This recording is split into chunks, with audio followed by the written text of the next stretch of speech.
हम लोग स्टार्ट करते हैं। तो पहला क्वेश्चन है आपके पास कि किस धातु को चाकू से सरलता से काटा जा सकता है। ऑप्शन ए है लोहा, ऑप्शन बी है तांबा, ऑप्शन सी है कैल्शियम, ऑप्शन डी है सोडियम। इनमें से किसे आप चाकू से आसानी से काट सकते हैं? तो इसका सही जवाब होगा ऑप्शन डी। यदि आपको जवाब पता हो तो इसका जवाब भी आप लोग देते चलिएगा। चलिए नेक्स्ट क्वेश्चन है आपके पास, सोडियम की परमाणु संख्या कितनी होती है? सोडियम की परमाणु संख्या कितनी होती है? ऑप्शन ए है 11, ऑप्शन बी है 10, ऑप्शन सी है 12, ऑप्शन डी है 14।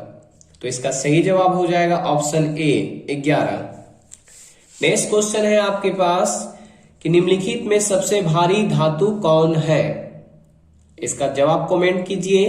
निम्नलिखित में सबसे भारी धातु कौन है? ऑप्शन ए है लिथियम, ऑप्शन बी है यूरेनियम, ऑप्शन सी है सीजियम, ऑप्शन डी है आयरन।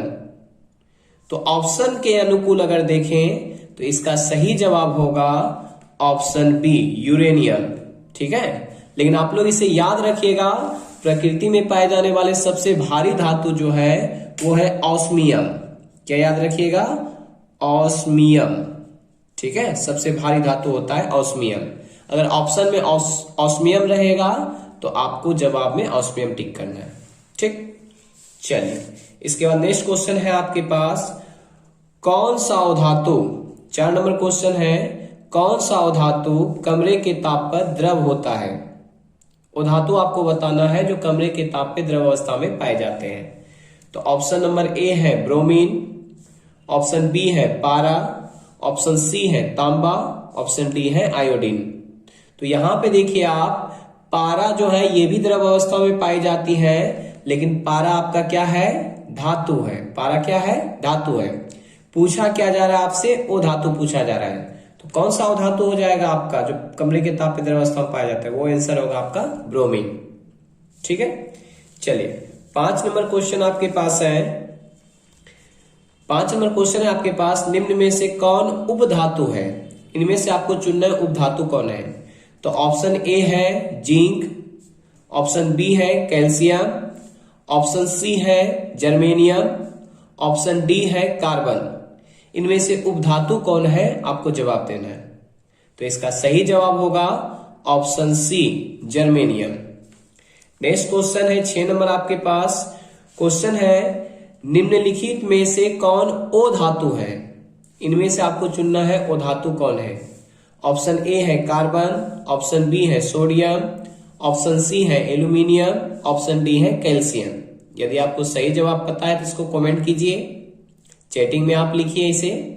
चलिए इसका सही जवाब होगा कार्बन, क्योंकि आपको पता है सोडियम, एल्यूमिनियम, कैल्शियम ये तीनों आपका क्या है? धातु है, और पूछा जा रहा था आपसे ओ धातु। चलिए नेक्स्ट क्वेश्चन है आपके पास 7 नंबर। क्वेश्चन कह रहा है सोडियम की संयोजकता कितनी होती है? तो आपको पता है ना, सोडियम की परमाणु संख्या 11 होती है, तो इसका इलेक्ट्रॉनिक विन्यास क्या होगा? 281 होगा। और आपको बता चुके हैं कि जिसके बाहरी कक्षा में 1 या 2 या 3 इलेक्ट्रॉन होगा उसका संयोजकता खुद वही होता है। तो इसके बाहरी कक्षा में 1 इलेक्ट्रॉन है तो इसकी संयोजकता भी कितनी हो जाएगी? 1 हो जाएगा। तो इसका सही जवाब होगा ऑप्शन ए 1। 8 नंबर क्वेश्चन है आपके पास, कौन सा धातु विद्युत का सुचालक होता है? वैसे आप जानते हैं कि धातु जो होती है वो विद्युत का कुचालक होती है, लेकिन अपवाद में आपको लिखा चुके हैं कि कौन सा विद्युत का सुचालक होता है। तो इसमें से ऑप्शन ए है सल्फर, ऑप्शन बी है ग्रेफाइट, ऑप्शन सी है क्लोरीन, ऑप्शन डी है फास्फोरस। तो इसका सही जवाब होगा ऑप्शन बी ग्रेफाइट। ठीक है, चलिए नेक्स्ट क्वेश्चन है आपके पास 9 नंबर क्वेश्चन है कि पोटेशियम की परमाणु संख्या क्या है? यानी निम्नलिखित में पोटेशियम की परमाणु संख्या कौन सी है? ऑप्शन ए है 19, ऑप्शन बी है 20, ऑप्शन सी है 23, ऑप्शन डी है 35। इसका सही जवाब होगा ऑप्शन ए 19। 19 पोटेशियम है आपका। चलिए अब क्वेश्चन नंबर 10 देखेंगे इसका। क्वेश्चन नंबर 10 है आपके पास, कौन विद्युत का सर्वोत्तम सुचालक है? इनमें से कौन जो है विद्युत का सर्वोत्तम सुचालक है, यानी किससे अच्छी तरह से विद्युत धारा पास होती है? तो ऑप्शन है ए आपके पास कॉपर, ऑप्शन बी है सिल्वर जिसे चांदी कहते हैं, ऑप्शन सी है एल्यूमिनियम, ऑप्शन डी है लोहा। तो इसका सही जवाब होगा ऑप्शन बी सिल्वर। चलिए, आप इस वीडियो को अपने दोस्तों के पास भी शेयर कर दीजिए ताकि वो भी क्विज में भाग ले सके। चलिए, नंबर 11 है आपके पास, वायुमंडल में CO2 मतलब कार्बन डाइऑक्साइड गैस की उपस्थिति है, यानी कि कितनी मात्रा में कार्बन डाइऑक्साइड गैस पाई जाती है? ऑप्शन ए है 0.01%, ऑप्शन बी है 0.05%, ऑप्शन सी है 0.03%, ऑप्शन डी है आपके पास 0.02%। तो इसका सही जवाब होगा 0.03%। इस क्वेश्चन के आंसर को याद रखिएगा। चलिए, नेक्स्ट क्वेश्चन है आपके पास, निम्नलिखित में से किसे चाकू से काटा जा सकता है? निम्नलिखित में से किसे चाकू से काटा जा सकता है? तो ऑप्शन ए है लिथियम, ऑप्शन बी है कैल्शियम, ऑप्शन सी है कॉपर, ऑप्शन डी है आयरन। तो आप याद रखिएगा, आपका तीन धातु है, पोटेशियम, सोडियम और लिथियम। ये तीनों धातु इस तरह का है जिसे हम चाकू से आसानी से काट सकते हैं। अब इनमें से जो ऑप्शन में रहेगा उसको आपको सही करना है। तो इसमें देखिए आपके पास लिथियम दिया हुआ है, तो इसका सही जवाब हो जाएगा ऑप्शन ए लिथियम। चलिए, 13 नंबर क्वेश्चन है आपके पास, निम्न में कौन ओ धातु है? ओ धातु है, ये क्वेश्चन हम लोग बना भी चुके हैं, लेकिन उसमें जो है हिंदी में लिखा हुआ था, इसमें जो है संकेत दिया हुआ है, तो चुन लीजिए इसमें भी। तो ये ऑप्शन ए है लोहा, ऑप्शन बी है कार्बन, ऑप्शन सी है एल्यूमिनियम, ऑप्शन डी है सोना, एयू सोना आपका है। तो इसका सही जवाब क्या हो जाएगा? Option B carbon. 14 नंबर क्वेश्चन है आपके पास, लोहे की परमाणु संख्या कितनी होती है? ऑप्शन ए है 23, ऑप्शन बी है 26, ऑप्शन सी है 25, ऑप्शन डी है 24। आपको 1 से 20 तक परमाणु संख्या को याद 1 से 30 तक परमाणु संख्या को याद रखिएगा, क्योंकि उससे एग्जाम में परमाणु संख्या भी पूछी जाती है। तो लोहे की परमाणु संख्या होती है 26। चलिए, क्लोरीन की संयोजकता कितनी होती है? क्लोरीन की संयोजकता आपको बताना, तो आपको पता है ना, क्लोरीन की परमाणु संख्या होती है 17, इलेक्ट्रॉनिक विन्यास बनाइए तो 287 है। और आपको पता है कि जिसके बाहरी कक्षा में 7 इलेक्ट्रॉन होगा तो वो अष्टक पूरा करने के लिए कितना इलेक्ट्रॉन ग्रहण करेगा? 1 इलेक्ट्रॉन ना। और जब वो 1 इलेक्ट्रॉन ग्रहण करेगा तो जितने इलेक्ट्रॉन को ग्रहण या त्याग करते हैं उसी संख्या को तो संयोजकता कहते हैं। तो इसकी संयोजकता कितना हो जाएगा? 1 हो जाएगा। तो याद रखिएगा, क्लोरीन की संयोजकता कितनी होती है? 1 होती है। तो इसका सही जवाब हो जाएगा ऑप्शन ए। चलिए, 16 नंबर क्वेश्चन है आपके पास, कर धातु के ऑक्साइड होते हैं? तो आप याद रखिएगा, धातु के ऑक्साइड मतलब जैसे कैल्शियम ऑक्साइड हो गया, मैग्नीशियम ऑक्साइड हो गया, तो ये सब धातु के ऑक्साइड है, धातु के ऑक्साइड है। तो धातु के जो ऑक्साइड होते हैं वो क्षारीय होते हैं, क्योंकि ये जल से अभिक्रिया करके क्षार का निर्माण करती है।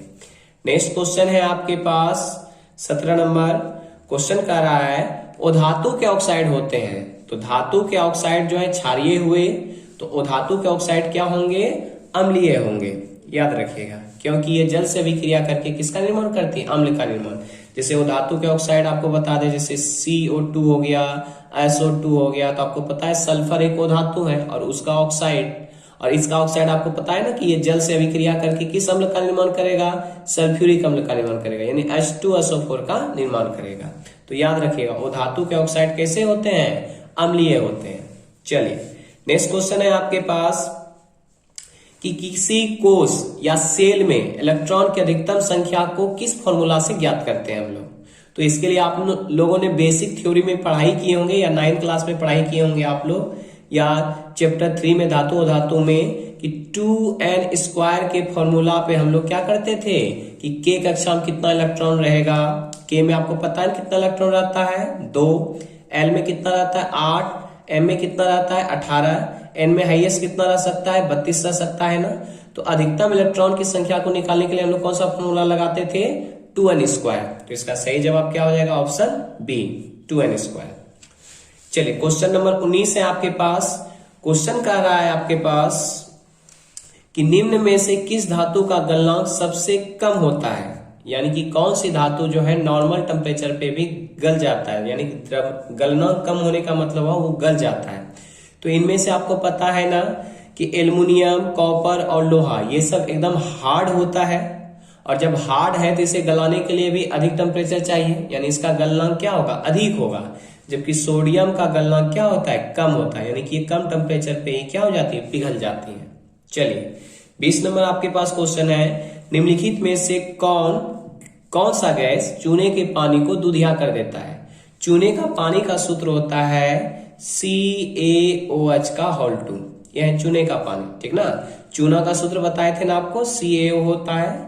ये आपका है बिना बुझा चूना। जैसे ही इसमें जल को ऐड करेंगे तो क्या बन जाएगा, बुझा हुआ चूना बनेगा। तो बुझा हुआ चूने में कौन सी गैस को डालेंगे तो उसका रंग दूधिया हो जाएगा। तो याद रखिएगा इसका सही जवाब होगा carbon dioxide, option number C. इस वीडियो को आप लाइक कर दीजिए, इतने स्टूडेंट जुड़े हुए हैं तो सभी लाइक भी करते चलिए। चलिए 21 नंबर क्वेश्चन है आपके पास, सक्रियता श्रेणी में सबसे अधिक अभिक्रियाशील कौन सी धातु है। सक्रियता श्रेणी आप लोग पढ़े होंगे, धातु की सक्रियता श्रेणी, उसमें सबसे अधिक अभिक्रियाशील कौन सी धातु है। तो याद रखिएगा सबसे अधिक अभिक्रियाशील जो धातु है वो है आपका पोटेशियम, ठीक है, ऑप्शन हो जाएगा डी। चलिए 22 नंबर क्वेश्चन है आपके पास कि सक्रियता श्रेणी में सबसे कम क्रियाशील धातु कौन है, यानी सबसे नीचे कौन है। तो आपको पता है ना सबसे नीचे कौन सा धातु है, प्लेटिनम है। सबसे नीचे कौन सा धातु है, प्लेटिनम है। ऑप्शन नंबर 23 है क्वेश्चन नंबर 23 है, निम्नलिखित में से कौन सबसे कम अभिक्रियाशील है, यानी ऑप्शन से अगर चुनना रहे, वैसे तो आपको पता है सबसे अधिक होगा पोटेशियम, सबसे कम होगा प्लेटिनम, लेकिन इसमें कह रहा है सबसे कम, तो इसमें तो प्लेटिनम है नहीं। अब ऑप्शन में से चुनना आपको कि सबसे कम अभिक्रियाशील कौन सा धातु होती है, तो इसमें से चुनिए।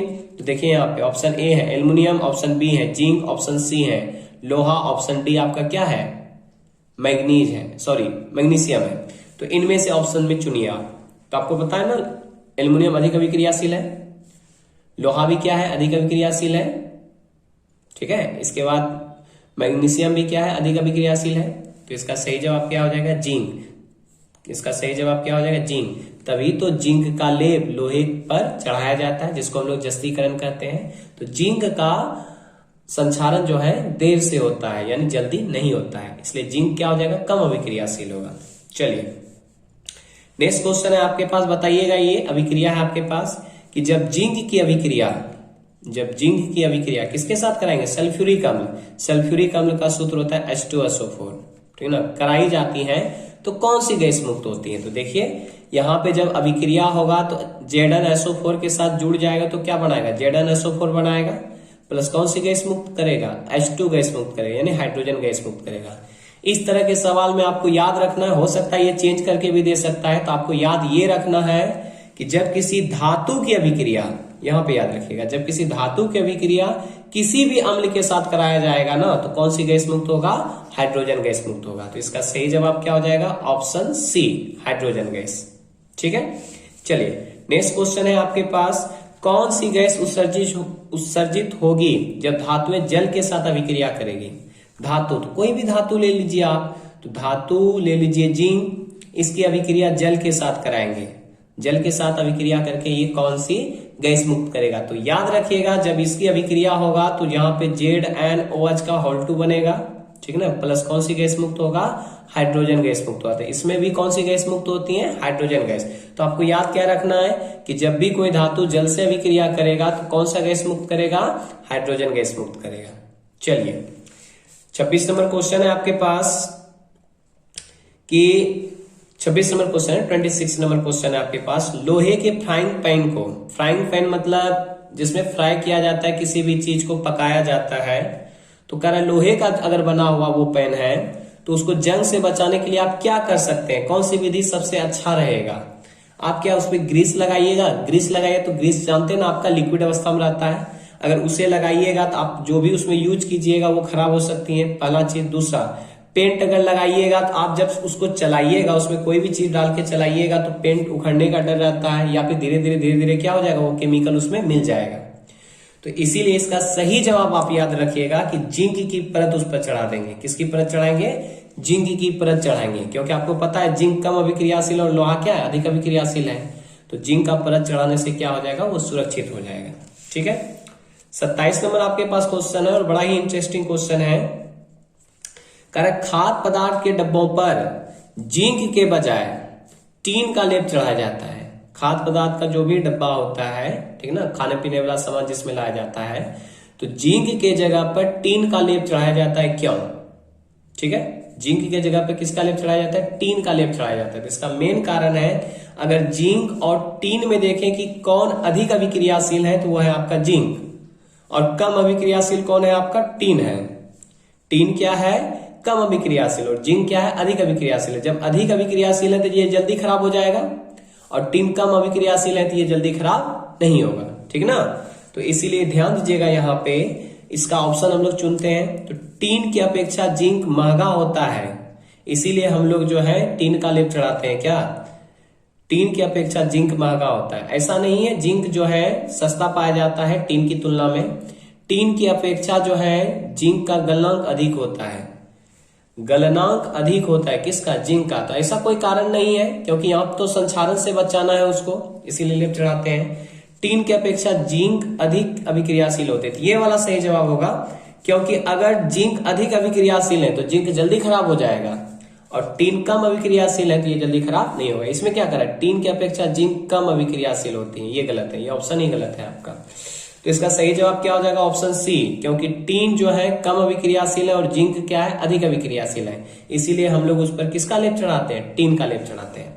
नेक्स्ट क्वेश्चन है आपके पास 28 नंबर क्वेश्चन है कि लोहा एवं इस्पात को जंग से सुरक्षित रखने के लिए उन पर किस धातु की पतली परत चढ़ाई जाती है? लोहा एवं इस्पात। लोहा एवं इस्पात, आप घर में बहुत सारे लोहा का सामान यूज करते हैं, जैसे कि आप देख लीजिए ताला हो गया घर में, या छिटकनी आप देख सकते हैं। उस सब पे जो लेप चढ़ाया रहता है, किस चीज का लेप चढ़ा रहता है? क्या तांबा का चढ़ा हुआ रहता है, चांदी का चढ़ा हुआ रहता है, या सोना का? तो इस सब का तो चढ़ाएंगे नहीं, क्योंकि बहुत महंगा होगा। तो इसलिए उस पर किसका लेप चढ़ाया जाता है? जिंक का लेप। किस पर किसका लेप चढ़ाया जाता है? जिंक का, क्योंकि लोहा की तुलना में जिंक क्या होती है? कम संक्षारित होती है। ठीक है, इसीलिए उस पर किसका लेप चढ़ाया जाता है? जिंक का। संक्षारित मतलब होता है जंग लगना, इसमें जल्दी खराब नहीं होती है। चलिए नेक्स्ट क्वेश्चन है आपके पास, क्वेश्चन नंबर 29 है आपके पास कि विद्युत अपघटनी परिष्करण में आप पढ़े होंगे धातुओं के शोधन। तो आप जानते होंगे यहाँ पे आप जान रहे हैं कि इधर क्या रहता था आपके पास? बैटरी रहता था। ठीक ना, क्या रहता था आपके पास? बैटरी। अब देखिएगा जरा से, यहाँ पे छोटा वाला इधर रहेगा, बड़ा वाला इधर रहेगा। बड़े वाले से यहाँ पे एक इलेक्ट्रोड को जोड़ा जाता है, तो यहाँ भी एक इलेक्ट्रोड को जोड़ते थे। एक को पॉजिटिव से जोड़ते थे, एक निगेटिव से जोड़ते थे। जिसको पॉजिटिव से जोड़ते थे उसको हम लोग क्या कहते हैं? एनोड कहते हैं। जिसको निगेटिव से जोड़ते हैं उसको क्या कहते हैं? कैथोड कहते हैं। देखिए इसमें याद कैसे रखना, आपको ध्यान से सीखिए। तो हम लोग जब भी अशुद्ध धातु को लेते हैं ना, तो एनोड के रूप में लेते हैं। किस रूप में लेते हैं? एनोड के रूप में लेते हैं। और शुद्ध धातु को किस रूप में लेते हैं? कैथोड के रूप में। जब विद्युत अपघटन की प्रक्रिया होती है तो ये अशुद्ध धातु यहां से पिघलता है। इसमें देखिएगा जरा सा, जो भी शुद्ध धातु होगा वो पिघल के विलयन में जाता है पहले, और विलयन में जाने के बाद यहां से जितना मात्रा में विलयन में गया शुद्ध धातु, उतना ही मात्रा में यहां आके क्या होता है? जमा होता है। तो इस तरह से ये प्रक्रिया चलते रहता है। तो अशुद्ध धातु पिघल के विलयन में जाके यहाँ पे जमा होते जाता है, और ये धीरे धीरे पतला होते जाता है। तो इस तरह से जो अशुद्ध धातु है वो धीरे धीरे क्या होते जाता है? शुद्ध होते चला जाता है। तो ये धातुओं के शोधन में आप लोग पढ़े होंगे। तो इसमें से बताइए, अशुद्ध धातु को किस रूप में लिए आप? एनोड के रूप में। और शुद्ध धातु को किस रूप में लिया आप? कैथोड के रूप में। तो क्वेश्चन क्या कर रहा है आपसे कि विद्युत अपघटनी परिष्करण में, अपघटनी परिष्करण मतलब शुद्ध करने की प्रक्रिया में अशुद्ध धातु को बनाया जाता है। एनोड बनाते हैं या कैथोड बनाते हैं? तो किसके जगह पे आपने यूज किया था अशुद्ध धातु को? एनोड के जगह पे। तो इसका सही जवाब क्या हो जाएगा? एनोड होगा। चलिए क्वेश्चन नंबर 30 है आपके पास। क्वेश्चन नंबर 30 है कि साधारण ताप पर फास्फोरस का अणुसूत्र होता है। साधारण ताप पर याद रखिएगा फास्फोरस का अणुसूत्र होता है P4। क्या होता है आपका अणुसूत्र? P4 होता है। क्वेश्चन नंबर 31 है आपके पास, बॉक्साइट किस धातु का महत्वपूर्ण अयस्क है? बॉक्साइट किस धातु का महत्वपूर्ण अयस्क है? ऑप्शन नंबर ए है तांबा, ऑप्शन बी है जस्ता, ऑप्शन सी है एल्युमिनियम, ऑप्शन डी है लोहा। तो इनमें से सही जवाब क्या होगा? बॉक्साइट किसका अयस्क है आपका? तो ये अयस्क है एल्युमिनियम का, तो इसका सही जवाब हो जाएगा एल्युमिनियम। चलिए नेक्स्ट क्वेश्चन है आपके पास कि पारा धातु का अयस्क है, यानी कि नीचे में से पारा धातु का अयस्क कौन है? पारा धातु का इनमें से कौन सा अयस्क है? तो आपका पहला ऑप्शन है बॉक्साइट, तो बॉक्साइट पता है किसका अयस्क है? एल्युमिनियम का है। हेमेटाइट है, लोहा का है, तो आपको पता होना चाहिए पारा धातु का अयस्क का नाम क्या है? सिनेबार है, याद रखिएगा इसे। पारा धातु का अयस्क क्या है? सिनेबार है। अब नेक्स्ट क्वेश्चन है आपके पास कि सीसा और टीन की मिश्र धातु को कहते हैं। सीसा और टीन की मिश्र धातु को कहते हैं, क्या कहते हैं? तो सोल्डर कहते हैं। आपको ऑप्शन पता होगा, सोल्डर जो बनता है वो किससे किससे बनता है? सीसा और टीन से बनता है। और याद रखिएगा विद्युत फ्यूज जो भी बनता है ना, फ्यूज जो यूज किया जाता है, फ्यूज भी किससे बना रहता है? सीसा और टीन से बना रहता है। चलिए नेक्स्ट क्वेश्चन आपके पास है हेमाटाइट किस धातु का अयस्क है? हेमेटाइट आपको पता है ना किस धातु का अयस्क है? ऑप्शन ए है सोडियम, ऑप्शन बी है कैल्शियम, ऑप्शन सी है एल्यूमिनियम, ऑप्शन डी है आपका क्या? लोहा। यानी हेमेटाइट किसका अयस्क है? लोहा का अयस्क है। नेक्स्ट क्वेश्चन है आपके पास स्टेनलेस स्टील एक मिश्र धातु है, यानी स्टेनलेस स्टील किससे किससे मिलकर बना होता है? तो आपको पता है ना स्टेनलेस स्टील किससे किससे मिलकर बना होता है? लोहा, निकेल और क्रोमियम से मिलकर बना होता है। ये तीन धातु से मिलकर बना होता है आपका स्टेनलेस स्टील। जो घर में बर्तन यूज करते हैं आप, वो आजकल जो आने वाला बर्तन है वो स्टेनलेस स्टील का आता है। चलिए तो इनमें से सही जवाब कौन होगा? तो देखिए कॉपर, तो कॉपर तो यूज नहीं किया जाता है। अगला देखिए यहाँ पे जिंक है, जिंक का भी तो यूज नहीं किया गया, मैग्नीज का भी यूज नहीं किया गया। इनमें से किसका किसका यूज किया जाता है? निकेल और क्रोमियम का। इन दोनों के साथ लोहा को भी मिलाया जाता है। चलिए 36 नंबर क्वेश्चन है आपके पास, पीतल है। पीतल, तो पीतल जान लीजिए कि दो धातु को मिलाकर बनाया जाता है। तो दो धातु को मिला के जब बनाएंगे तो उसको हम लोग क्या कहेंगे? मिश्र धातु कहेंगे। तो इसका सही जवाब हो जाएगा सी। चलिए इसका जवाब दीजिएगा। सिलिकॉन क्या है? सिलिकॉन क्या है? इसका सही जवाब देना आपको। धातु है, अधातु है या उपधातु है या कोई नहीं है? सिलिकॉन क्या है? धातु, अधातु, उपधातु या कोई नहीं? तो इसका सही जवाब हो जाएगा उपधातु। ये तो आपको पता ही होगा।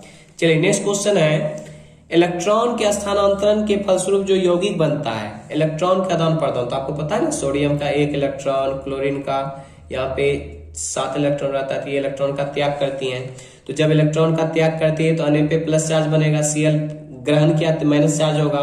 तो आयन देखो ना यहाँ पे प्लस चार्ज और माइनस चार्ज है, तो ये दोनों आयन ना बन गया। और आयन से मिलकर जो यौगिक बनता है उसको कैसा यौगिक कहते हैं? हम लोग आयनिक यौगिक कहते हैं। उसको कैसा यौगिक कहते हैं? आयनिक यौगिक। और याद रखिएगा इनमें आयनिक यौगिक को ही कहा जाता है वैद्युत संयोजक बंधन, सॉरी वैद्युत संयोजी यौगिक भी कहते हैं। इसको याद रखिएगा, आयनिक यौगिक को ही कहते हैं वैद्युत संयोजी यौगिक भी कहते हैं, ठीक ना। तो ऑप्शन में वैद्युत संयोजी रहेगा तो वो भी जवाब आप दे सकते हैं। चलिए नेक्स्ट 39 नंबर क्वेश्चन है, निम्न में कौन आयनिक यौगिक है? अभी तुरंत बताए जो आयन से मिलकर बनेगा उसे आयनिक यौगिक कहेंगे, लेकिन इसे पकड़ने का तरीका समझ लीजिएगा। इसको पकड़ेंगे कैसे कि कौन आयनिक यौगिक है? तो याद रखिएगा एकदम नॉर्मल सा तरीका कि अगर कहीं पे धातु और अधातु मिलकर यौगिक बनाया है, धातु और अधातु मिलकर यौगिक बनाया है, तो वो कैसा यौगिक बनाएगा? हमेशा आयनिक यौगिक बनाएगा। धातु और अधातु मिलकर आयनिक यौगिक बनाती हैं। अगर दोनों अधातु रहे, दोनों क्या रहे? अधातु रहे, यानी कि 2 अधातु मिलकर अगर यौगिक बनाया है तो वो होगा आपका सहसंयोजक यौगिक। तो गौर से देखिए, यहाँ पे देखिए, यहाँ पे ध्यान से देखिएगा, इनमें से कौन सा ऐसा ऑप्शन आपको दिख रहा है जिसमें कि धातु और अधातु दोनों है? तो ऑप्शन इसका कौन सा हो जाएगा? ऑप्शन नंबर सी। सी में देखिए तो पोटेशियम धातु है, क्लोरीन क्या है? अधातु है। चलिए ये 39 नंबर क्वेश्चन था। अब 40 नंबर क्वेश्चन का सही जवाब दीजिए जल्दी से। इनमें से कह रहा है 40 नंबर में कि जब NaOH जिंक से अभिक्रिया करेगा तो कौन सा उत्पाद बनाता है? तो इनमें से याद रखिएगा, इस तरह के क्वेश्चन कई बार एग्जाम में पूछे जा चुके हैं, इसलिए मैंने इस क्वेश्चन को ऐड किया है। तो इसमें याद रखिएगा ये sodium zincate plus hydrogen gas को मुक्त करती हैं, याद रखिएगा। जब जिंक की क्वेश्चन नंबर है आपके पास 41, लोहा को जिंक से लेपित करने की क्रिया को क्या कहते हैं? जब जिंक की परत चढ़ाते हैं तो उसको हम लोग क्या कहते हैं? जस्तीकरण कहते हैं, या यसद लेपन कहते हैं, या उसी को हम लोग क्या कहते हैं? गैल्वेनीकरण कहते हैं। क्या कहते हैं? गैल्वेनीकरण। ठीक है। 42 नंबर क्वेश्चन है आपके पास, निम्नलिखित में से कौन सा अधातु चमकीला होता है? ऑप्शन ए है आपके पास आयोडीन, ऑप्शन बी है सल्फर, ऑप्शन सी है ब्रोमीन, ऑप्शन डी है फास्फोरस। तो इसका सही जवाब होगा option A iodine. 43 number question है आपके पास, शुद्ध सोना को व्यक्त किया जाता है, यानी कि शुद्ध सोना कितने कैरेट का होता है? इसका जवाब तो आपको पता है, चलिए जल्दी से चैटिंग में लिखिए। इसमें ऑप्शन ए है 22 कैरेट, ऑप्शन बी है 24 कैरेट, ऑप्शन सी है 20 कैरेट, ऑप्शन डी है 12 कैरेट। तो इसका सही जवाब होगा 24 कैरेट, ऑप्शन बी 24 कैरेट। चलिए इसके बाद 44 नंबर क्वेश्चन है आपके पास कि जल में हाइड्रोजन तथा ऑक्सीजन की परमाणु संख्याओं का अनुपात है। जल में हाइड्रोजन तथा ऑक्सीजन की परमाणु संख्याओं का अनुपात कितना होता है? परमाणु संख्या का अनुपात आपको बताना है इसमें। तो परमाणु के संख्याओं का अनुपात बताइए कितना होता है? तो हाइड्रोजन का देखिए जरा, सॉरी, जल का अनुसूत्र क्या होता है? H2O होता है। जल का अनुसूत्र क्या होता है? H2O होता है। तो इसमें परमाणु के संख्याओं का अनुपात देखिए कितना। तो हाइड्रोजन का 2 परमाणु है और ऑक्सीजन का कितना परमाणु है? 1 परमाणु है। तो हाइड्रोजन का 2 परमाणु, ऑक्सीजन का 1 परमाणु, तो अनुपात जब निकालिएगा कितना हो गया? 2:1। तो इसका सही जवाब हो जाएगा 2:1। ठीक है। अब इसके बाद देखिए, धातु जो सिर्फ अम्लराज में घुलता है, तो अम्लराज के बारे में जान लीजिएगा। अम्लराज जो है 2 अम्ल से बनाया जाता है, एक HCl और एक HNO3 से बनाया जाता है। इन दोनों के ताजे मिश्रण को ही हम लोग अम्लराज कहते हैं। अब मिलाया कितना जाता है? तो ये 3 और ये 1, यानी 3:1 के मिश्रण में। फिर से सुनिएगा, हाइड्रोक्लोरिक अम्ल तथा नाइट्रिक अम्ल के 3:1 के अनुपात में जो मिलाएंगे हम, उससे जो ताजा मिश्रण बनेगा उसी को हम लोग क्या कहते हैं? अम्लराज कहते हैं। अम्लराज को ही कहा जाता है शाही जल कहते हैं, या अम्लराज को ही एक्वारेजिया भी कहते हैं। ठीक है। तो इसमें कौन सा धातु जो है घुलेगा, मतलब इनमें से कौन सा जो धातु है वो जो सिर्फ अम्लराज में ही घुलेगा? वैसे देखिए, इनमें से किसी भी धातु को आप डाल दीजिएगा तो अम्लराज में घुल जाएगा। ये काफी हार्ड विलयन होती हैं, तो सभी तो घुलेगा ही, लेकिन पूछा क्या जा रहा है? सिर्फ अम्लराज में ही वो घुलेगा और किसी में नहीं घुलेगा। तो वैसा कौन सा आपका धातु है? तो आप याद रखिएगा, अम्लराज में 2 ही धातु घुलती हैं, वो 2 ही धातु ऐसा है जो सिर्फ अम्लराज में ही घुलती हैं, वो है आपका प्लेटिनम और सोना। तो इसका सही जवाब होगा सोना और प्लेटिनम। तो इसमें ऑप्शन में है सी नंबर, सोना। तो आंसर हो जाएगा सी। 46 नंबर क्वेश्चन है आपके पास, धातु को काटने तथा जोड़ने के लिए किस गैस का प्रयोग किया जाता है? धातु को अगर कहीं से काटना होगा तो उसको में गैस को प्रवाहित करके उसे काट सकते हैं हम लोग, या जोड़ भी सकते हैं। तो वो कौन सी गैस है? याद रखिएगा, एसीटिलीन। वो कौन सी गैस है? एसीटिलीन गैस है। नेक्स्ट क्वेश्चन है, केरोसिन तेल में डुबोकर किस धातु को रखा जाता है? चलिए जल्दी से कमेंट कीजिए। तो इसका तो जवाब सभी को पता होगा, केरोसिन तेल में डुबोकर किस धातु को रखा जाता है? तो इसका सही जवाब होगा ऑप्शन ए, सोडियम। चलिए 48 नंबर क्वेश्चन है आपके पास, जस्ता धातु का अयस्क है। Option A cinnabar, option B zinc blende, option C bauxite, option D haematite. तो इसका सही जवाब क्या होगा? जस्ता है तो जस्ता को जिंक कहते हैं, जिंक से रिलेटेड आपका जिंक ब्लेंड आ रहा है, तो जिंक ब्लेंड होगा इसका। चलिए एक और बताइए तो अयस्क का नाम, जस्ता के एक और अयस्क के नाम बताइए। तो जस्ता के एक और अयस्क के नाम बताइए। तो जस्ता के एक और अयस्क के नाम है आपका कैलेमाइन। क्या नाम है? कैलेमाइन है।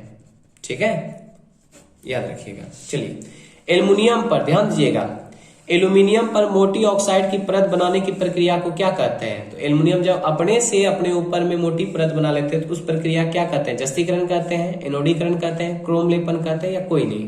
तो इसका सही जवाब हो जाएगा एनोडीकरण। एल्युमिनियम से रिलेटेड है आपका एनोडीकरण। ठीक है, ये सिर्फ एल्युमिनियम में होती है। चलिए लास्ट क्वेश्चन है आपके पास कि कौन सी धातु हमेशा अमलगम में होती है? याद रखिएगा सबसे पहले अमलगम क्या होता है। तो याद रखिएगा कि पारा धातु में, पारा एक धातु ऐसा है जिसमें आप किसी भी धातु को डालिएगा वो उसमें घुल जाएगा, सिर्फ किसको किसको छोड़कर? तो याद रखिएगा सोना, सोनो नहीं, प्लेटिनम और लोहा को छोड़कर बाकी किसी भी धातु को आप पारा में डालिएगा तो पारा में घुल जाएगा वो। और पारा में घुलने के बाद मान लीजिए जिंक डालें, तो पारा और जिंक घुल करके जो मिश्रण तैयार किया, उसी मिश्रण को हम लोग क्या कहते हैं? अमलगम कहते हैं।